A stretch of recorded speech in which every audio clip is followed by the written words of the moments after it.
Laura, you have to say they just absolutely smashed it. Yes, they did, John. And you started with trading, but I'd like to start with the blowout happening in the investment banking side, specifically the underwriting side.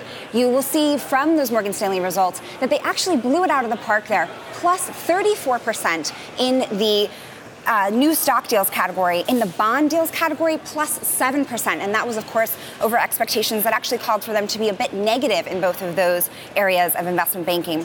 And then overall, too, John, if you look at the investment bank, they really did well, especially compared to peers. They did about 20% increase in their revenue to $1.7 billion, the best percentage increase versus peers. And I would note, though, that expectations were pretty high anyway, but still an absolute good job there.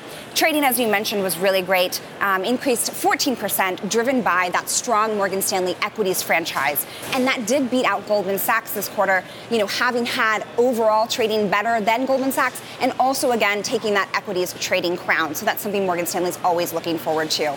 And also in Morgan Stanley today, we've been hearing a lot on the call. James Gorman, the CEO, and John Cruzan, the CFO, getting a lot of questions on the wealth management side. That did very well in terms of revenue, but we've had some concerns over the firm exiting what they call the broker protocol. That's the agreement by which all of these big four wirehouses don't recruit different financial advisors from each other. Morgan Stanley pulled out of there. And there's just a lot of questions there in terms of how the financial advisors are being recruited.